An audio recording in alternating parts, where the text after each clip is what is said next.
On a spring evening, cherry blossoms faintly glow in the light of the street lamps. At the welcome party for the new hires, the woman sitting next to me asked, "Jason, what type of woman do you like?" Her name is Lillian. She's a 22-year-old new hire.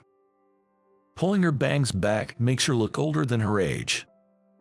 She's quite a beauty.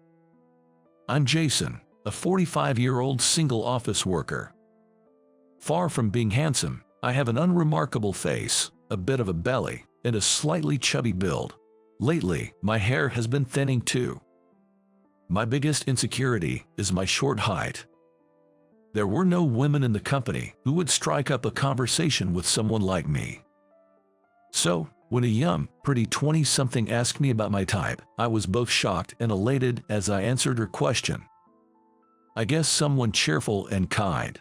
Young folks sure have a lot of energy, don't they?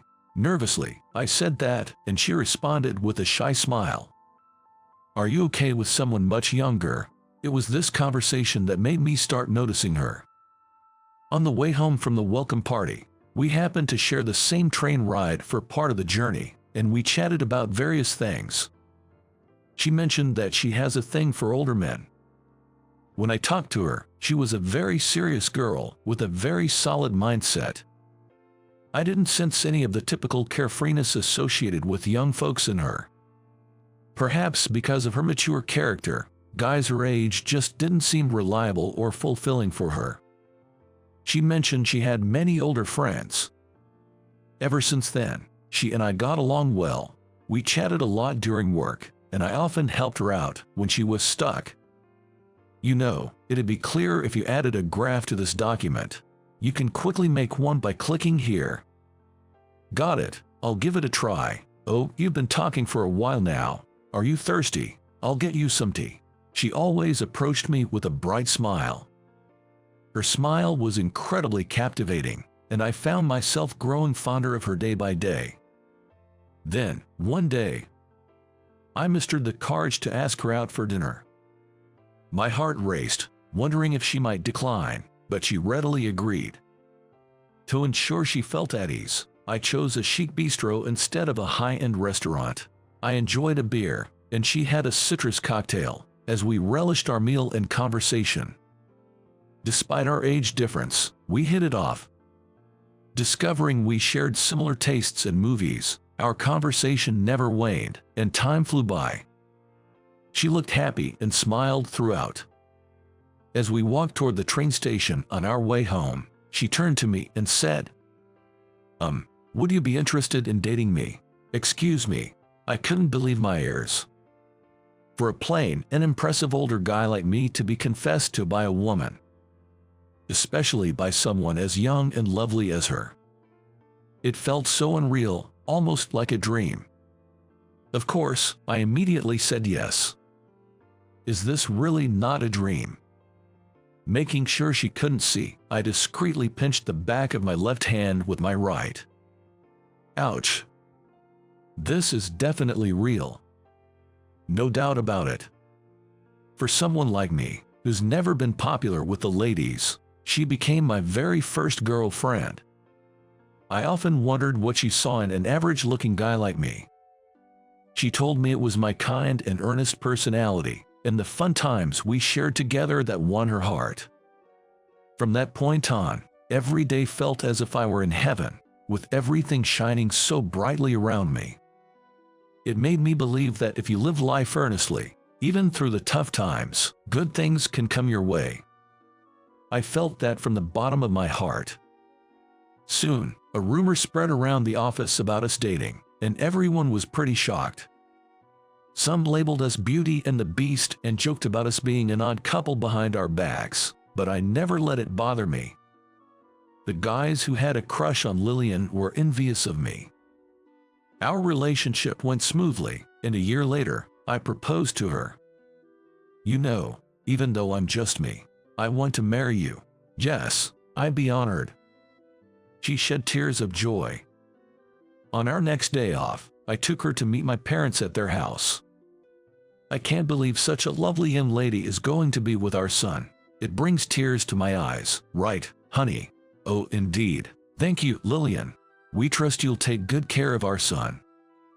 My parents were overjoyed and warmly welcomed her. On our way back from my parents' house, Lillian and I held hands and chatted. We need to visit your parents next, Lillian. Maybe I should wear something that makes me look a bit younger. You're perfect just the way you are, really. Lillian looked at me and smiled brightly. However, the next day, Lillian suddenly called and dropped a bombshell. We should break up. What? Why? What happened all of a sudden? I was stunned, and when I asked for a reason, she hesitantly began. Last night, I called home and told them about our plans to get married, and well, they were against it. Especially her father, she said, was strongly opposed to our marriage. The reason is our age difference. I guess that makes sense. It might be inevitable. There's a 23-year age gap between us. I heard that her parents are even younger than me. If my precious daughter told me she wanted to marry a man older than me, a man of uncertain character, I'd definitely be worried. She cried, saying that we can't get married if her father opposes it. You know, that's why I think we should break up. Instead of being with someone who can't marry, you should find someone else better and get married. No way. He'll think I can't marry Lillian. Even though I love her so much, I can't imagine marrying anyone else. I absolutely don't want to break up. I won't give up. I said to her, comforting her.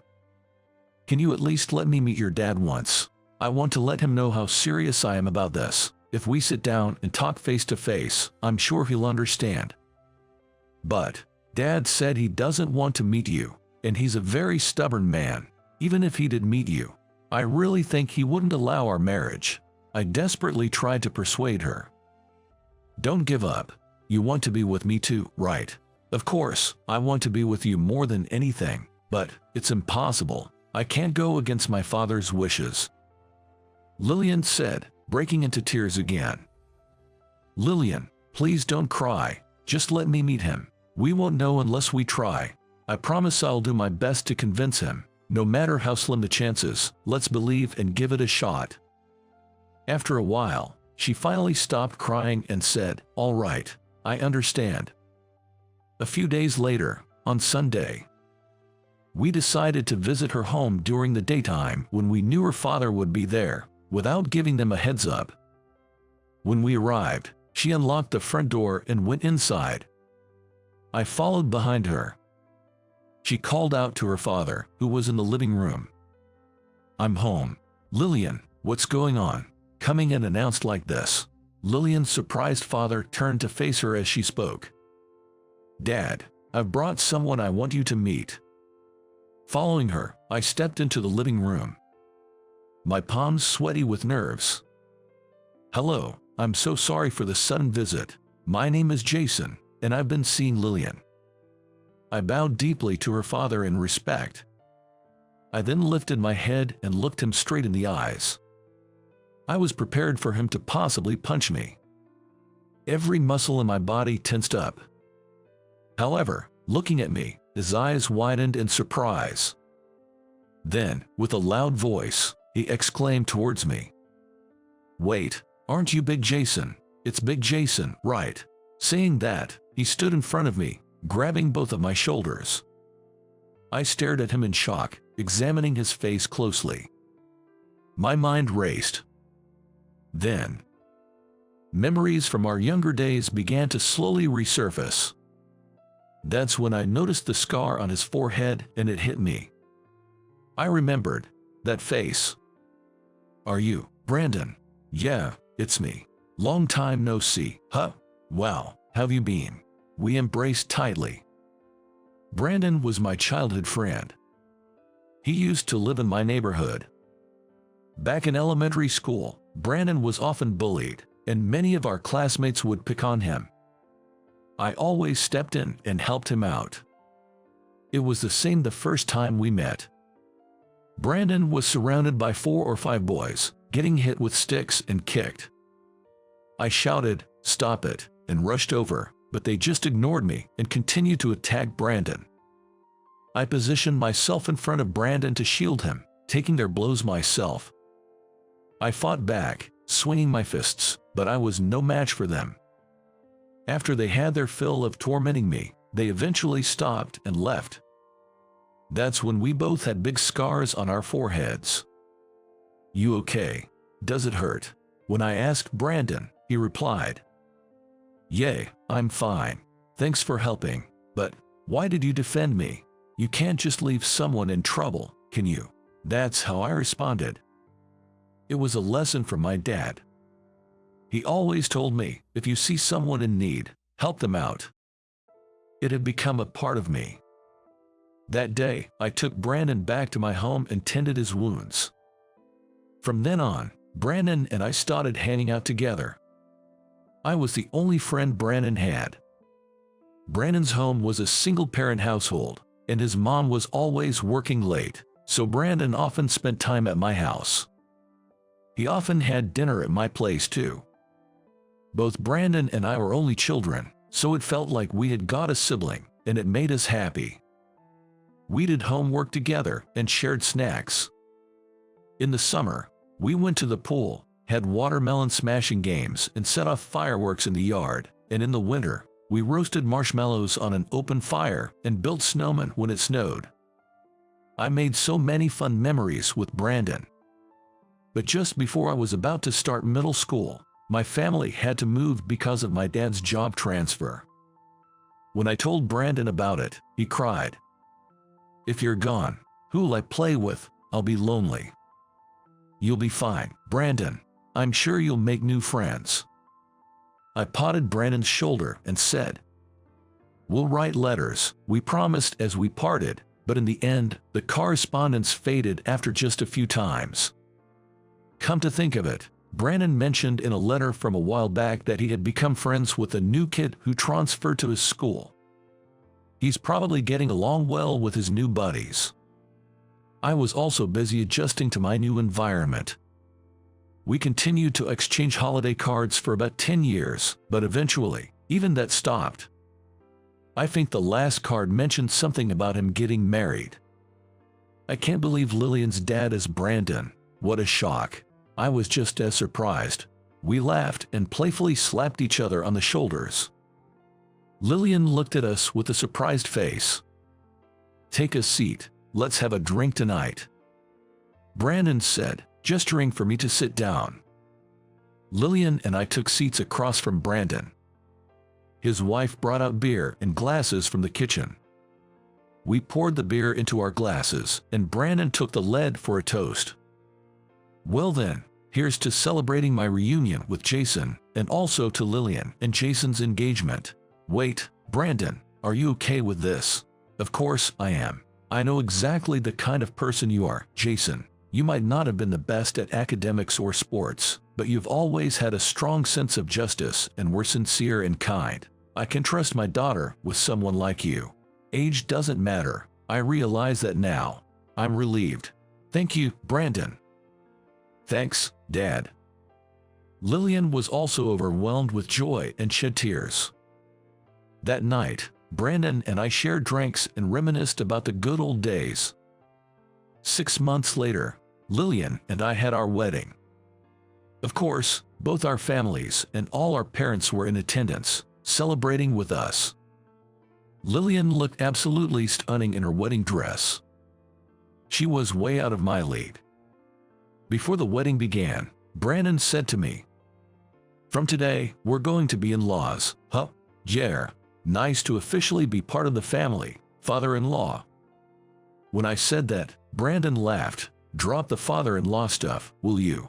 It's such a strange feeling, reuniting with an old friend like this, and on top of that, becoming related by marriage. And right next to me is my beloved wife." "I'm so happy," I whispered, to which Lillian replied with a bright smile. "I'm happy too." She smiled and gently touched her belly. Inside Lillian's belly, a new life is growing. I can't wait to meet this little one. I want him to be happy for sure. Yeah, let's make a happy life, the three of us. There was a time I was worried when our marriage faced opposition. Never imagined things would turn out this way. Brandon had been too hard on his daughter in the past, something he regretted. He promised me he'd learn to cut the cord since she got married. He said he felt at ease entrusting his daughter to me. Today's sky was so brilliantly blue and clear, it seemed like yesterday's rain was a mere lie. It felt as if even the heavens were celebrating our new beginning.